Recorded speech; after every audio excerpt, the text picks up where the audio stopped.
Hi everyone. So you're welcome back to my channel, and this is Faith Akintunde.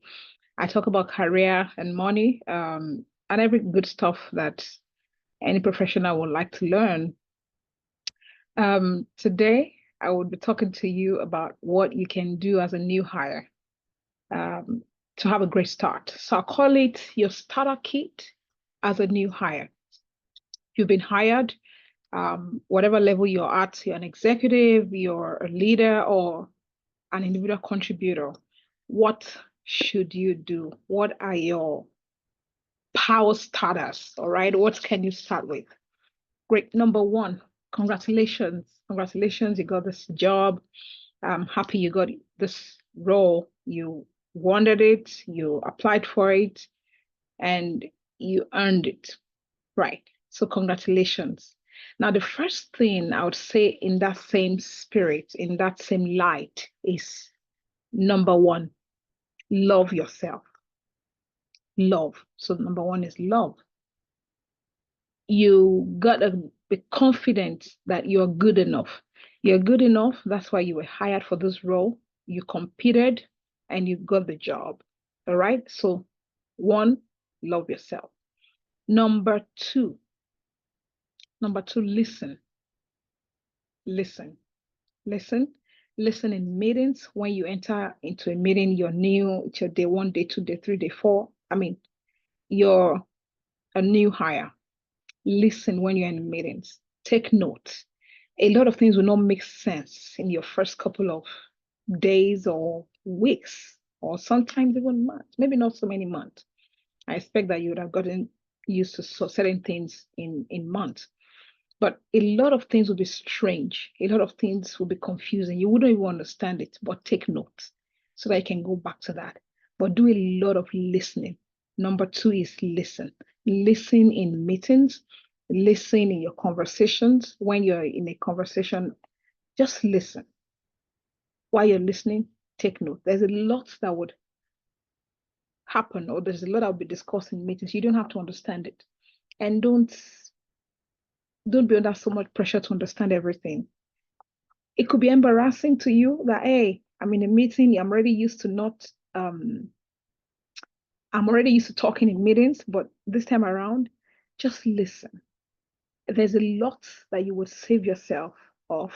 There's a lot that you can also gain by listening. All right. Number three. Number three is learn. Learn. We said one is love, love yourself, you got a job, listen in meetings, and three, learn. While you're listening, you got to learn. While you are not listening and observing, you got to learn. Learn processes, the culture of the organization, policies, guidelines, rules, procedures, written and unwritten rules, tools. Learn. Just keep learning. Go to the various platforms that the organization has that you can learn from. Learn. Just learn. This is going to be a very challenging time for you because you need to be paying all the attention. You need to observe things. So this is where your brain is expected to show up and be on overdrive as much as possible. So you got to be ready for this work and learn, learn. And do not be embarrassed to ask questions. Oh, hey, for my learning, can I understand why we do this? Or how do you do this? Ask a lot of how questions, open-ended questions that would help you to learn. You don't want to come across as knowing everything. You were hired because the business has a confidence in you that you know what you're doing and that you're capable to do the role.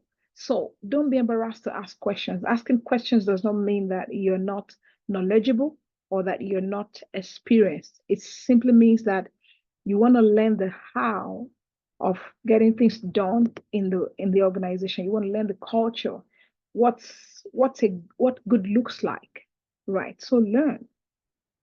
Number three, sorry, we've done number three, learn. Number four is leverage. Leverage.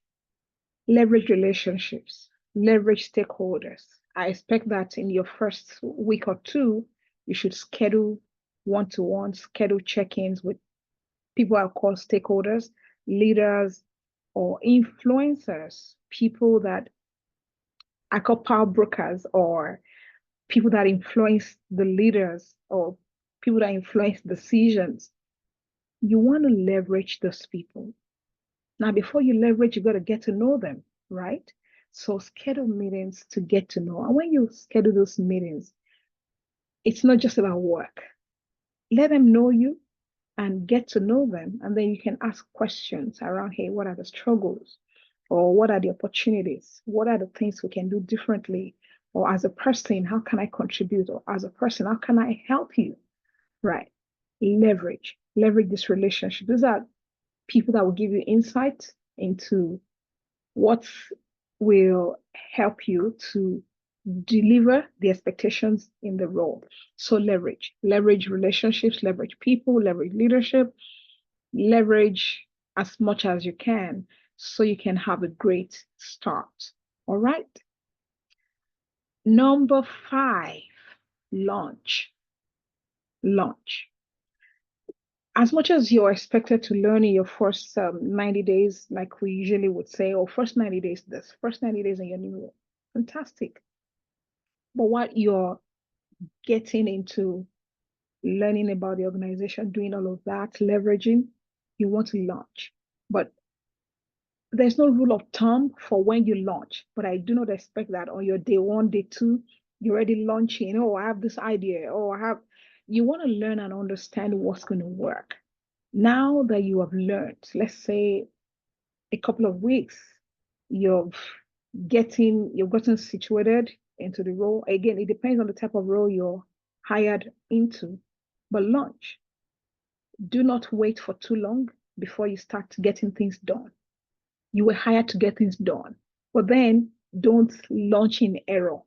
Like I used to say to some of my colleagues in my previous role, when you move fast, don't move fast in the wrong direction. You want to move fast and get things done, but you need to move fast in the right direction. So launch with adequate information since you've learned, you've listened, you know what needs to be done. Launch. Do not delay action. Do not wait till 6 months, 3 months. It's 3 months, not bad, but I think it's too late. But as you are learning, you will know the right time. You know the rhythm of the organization. You learn the culture. You know the people. And you see in an environment that is a fast-paced environment, you want to move fast to get things done. But do not launch in error. All right. So launch, get things done, learn fast, get things done as you have learned what needs to be done within the organization. Right. Those are the 5 things I think you need to do in your start. I mean, when you start a new role. All right. Bonus for me, and it would be after all this is done, you want to keep an open mind. As you're learning, as you're doing all those 5 things, keep an open mind.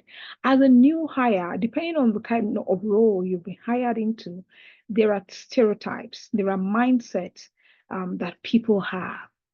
If you got a chance to talk to your predecessor, or let's say you got a chance, or you're connecting with people that have been in the environment for long, there's a old mindset that goes with tenure, that goes with the years in the organization. You want to have an open mind, not to carry on legacies of unprofessional mindsets, right? So keep an open mind and be careful of information, the toxic information that might be coming your way because you're new. You want to create your own mindset. You want to create your own impressions. You want to have your own impressions about people. Be careful of carrying on unprofessional mindset or thoughts that will not be consistent with the culture of the organization you've been hired to build. All right, that's it from me today. Thank you for watching and thank you for coming. If you are watching for the first time and you haven't subscribed, please subscribe. That's a good way to encourage this work. And thank you once more. Have a great time. Bye.